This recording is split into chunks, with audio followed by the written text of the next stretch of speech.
एक बार की बात है, एक शेरनी ने जंगल में एक बच्चे को जन्म दिया और जन्म देते ही वो उसी जगह पर मर गई। उतने में उधर से कई सारी भेड़ गुजर रही थी। वो शेर का बच्चा जिसने अभी अभी दुनिया में कदम रखा था, वो उन भेड़ों के साथ मिलकर चला गया। अब वो शेर का बच्चा एक भेड़ की तरह पलने लगा और उन भेड़ों के साथ रहकर वो खुद को भी एक भेड़ ही समझने लगा था। उसने कभी मांस नहीं खाया और वो भेड़ों के साथ मिलकर घास खाने लगा था। उसे कुछ आइडिया ही नहीं था कि एक शेर कैसे रहता है और कैसे अपनी जिंदगी गुजारता है, और उसे ये तक नहीं पता था कि वो एक शेर है, क्योंकि उसके चारों तरफ भेड़ ही भेड़ थी और भेड़ों के ही साथ वो पलने लगा था। उसने कभी शेर की तरह नहीं दहाड़ा। फिर समय गुजरता गया और वो शेर का बच्चा एक यंग शेर बन गया। वो भेड़ों के झुंड में अलग ही दिख रहा था, लेकिन भेड़ों के साथ रहकर भेड़ों को उसकी आदत हो गई थी। एक दिन एक बूढ़े शेर ने उन भेड़ों के झुंड पर हमला कर दिया। जब उस बूढ़े शेर ने भेड़ों के झुंड में इस यंग शेर को देखा तो वो हैरान हो गया। उसे अपनी आंखों पर विश्वास नहीं हो रहा था। उसने देखा कि एक यंग शेर भेड़ों के साथ घूम रहा है। उसने पहले कभी ऐसा नहीं देखा था।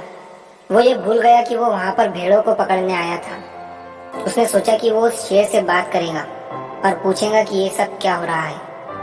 उस बूढ़े शेर ने भेड़ों के झुंड पर फिर से हमला किया उस शेर को पकड़ने के लिए। भेड़ों ने जैसे ही उस बूढ़े शेर को देखा, वो सब अपनी जान बचाकर भागने लगे और उन भेड़ों के साथ वो शेर भी अपनी जान बचाकर भागने लगा। कुछ देर के बाद उस बूढ़े शेर ने उस यंग शेर को पकड़ लिया। बूढ़े शेर ने उस यंग शेर से कहा, अरे बेवकूफ, तू मुझे देखकर भाग क्यों रहा है? यंग शेर ने रोते हुए कहा, प्लीज मुझे छोड़ दो, मैं एक साधारण सा भेड़ हूँ, मुझे जाने दो। वो उस बूढ़े शेर को देखकर एक भेड़ की तरह कांप रहा था।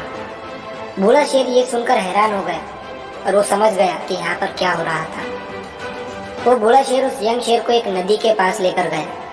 यंग शेर वहां से भागने की कोशिश कर रहा था, लेकिन बूढ़े शेर ने उसे नदी की तरफ धकेलते हुए कहा कि अपने आप को इस पानी में देखो। नदी का पानी पूरी तरह से शांत था। बूढ़े शेर ने यंग शेर से कहा कि अपने फेस को इस नदी में देखो और मेरे फेस को देखो। अपनी बॉडी को इस नदी में देखो और मेरी बॉडी को देखो। उस यंग शेर ने डरते हुए अपना फेस नदी में देखा और जैसे ही उसने अपना फेस नदी में देखा तो वो हैरान हो गया। उसने देखा कि वो एक भेड़ की तरह नहीं बल्कि एक शेर की तरह दिखता है। वो रियलिटी को समझ गया कि वो एक भेड़ नहीं बल्कि एक शेर है, और एक सेकंड के अंदर ही उसने एक शेर की तरह दहाड़ा। उसकी दहाड़ सुनकर पूरा जंगल कांप गया। उसने अपने आप को पहचान लिया, अपनी पावर्स को पहचान लिया, और तभी उसने अपने आप में एक ऐसी एनर्जी महसूस की जो उसने आज से पहले कभी नहीं की थी।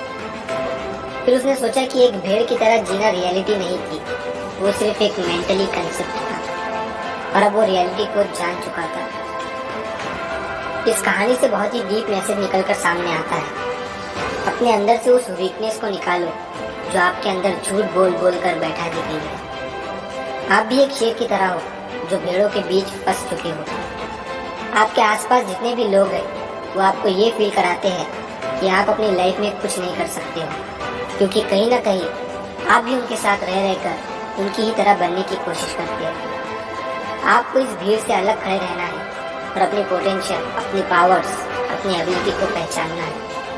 और जिस दिन आप अपनी पावर्स, अपनी एबिलिटी को पहचान लोगे उस शेर की तरह, तब आपको दहाड़ने से कोई भी नहीं रोक पाएगा। कोई भी आपको आपकी सक्सेस के राह से भटका नहीं पाएगा।